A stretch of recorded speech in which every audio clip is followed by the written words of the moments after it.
Okay. Yeah, one of the real thrills of doing this business is getting a chance to meet the people you've kind of respected and admired since, oh, God, I hate to say it since I was a kid. I don't mean to date him, but, gee, he's a member of the Rock and Roll Hall of Fame. He really is a legend in the music world. His Cinemax special, Roy Orbison and Friends, premieres January 3rd, and he's working on a new album, which will be out in March. Please welcome Roy Orbison.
Joining Roy is a very talented young performer who calls herself a torch and twang singer.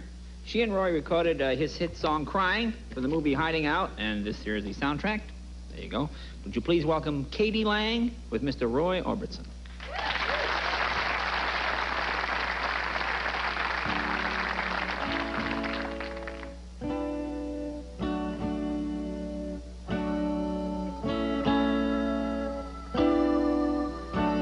I was all right for a while. I could smile for a while. Then I saw you last night.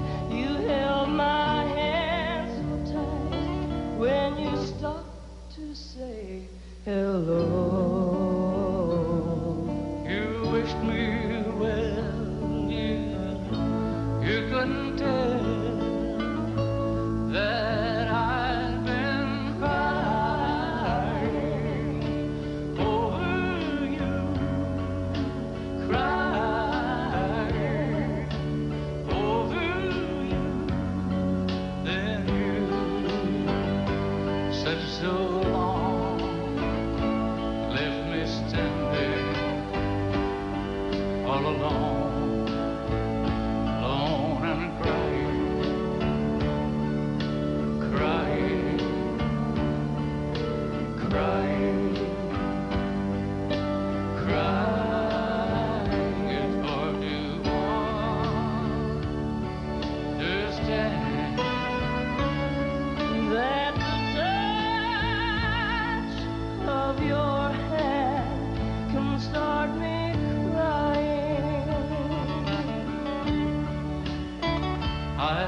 that I was over you, but it's true, so true.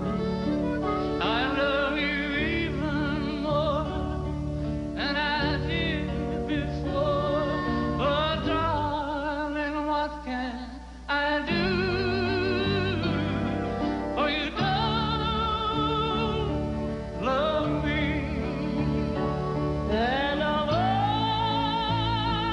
always be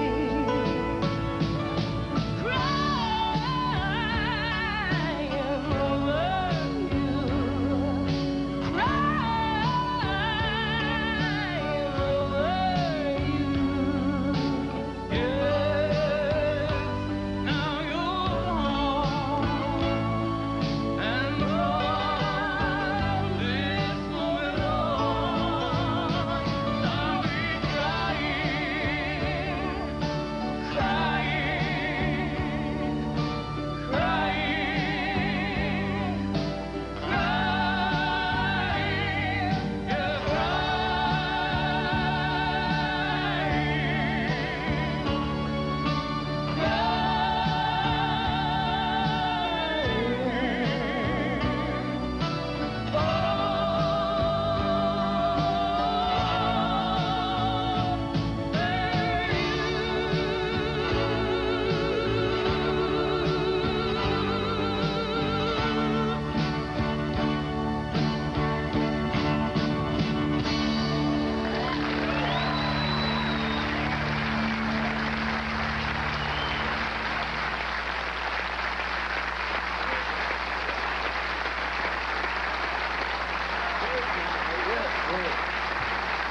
Great.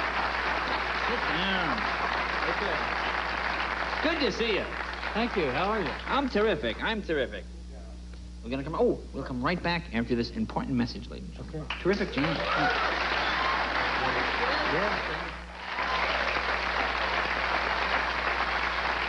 We're back with Roy Orbison and K.D. Lang.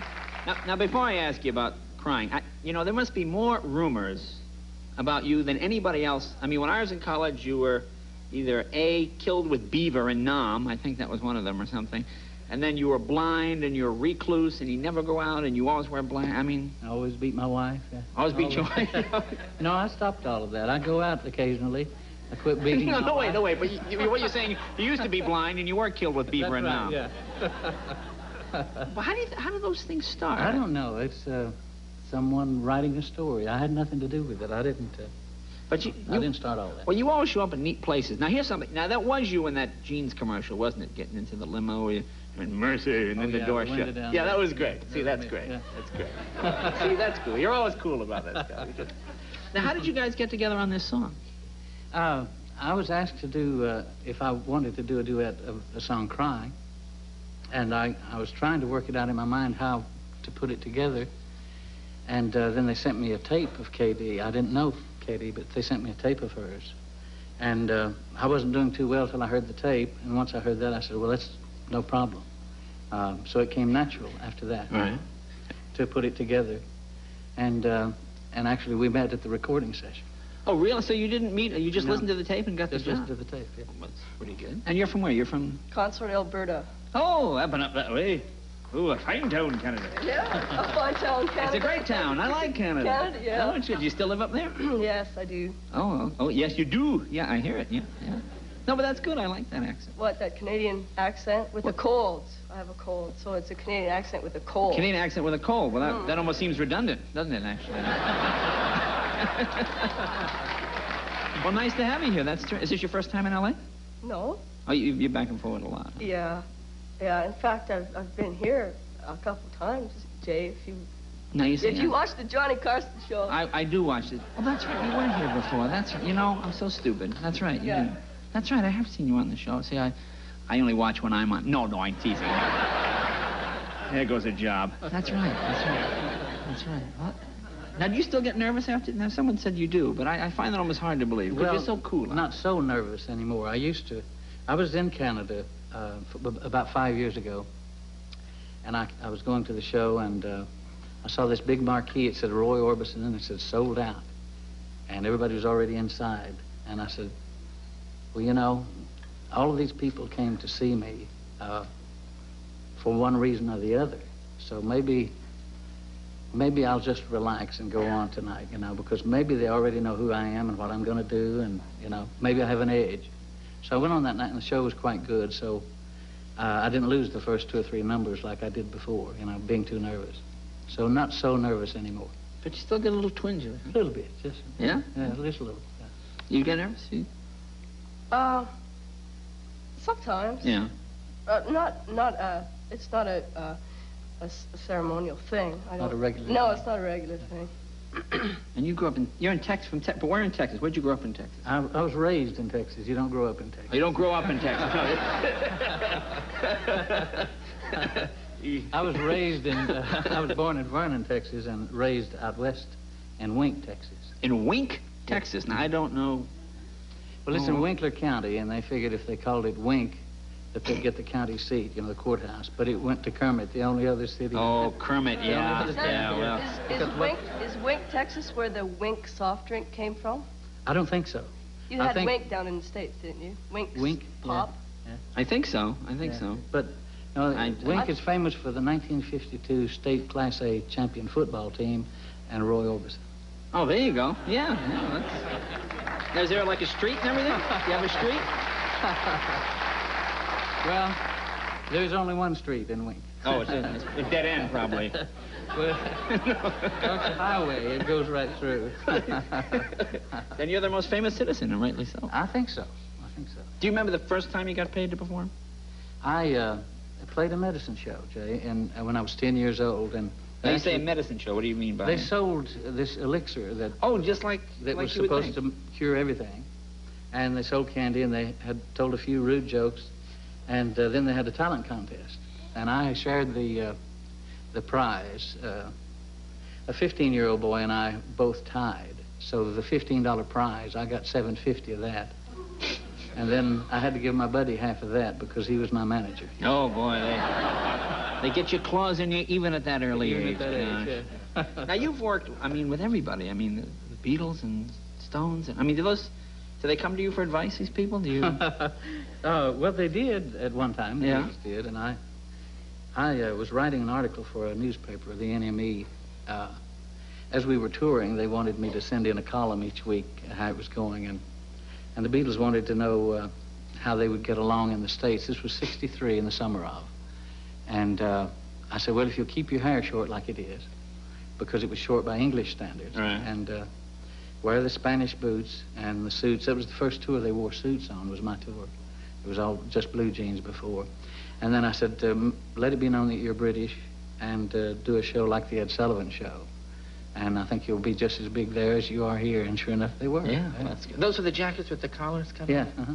Now, when you get the Beatles on the phone, do they all get on the phone? Or do they have like 4 extension phones? I just kind of went, John, and then he said, and then one day Ringo kind of tells everybody what you think.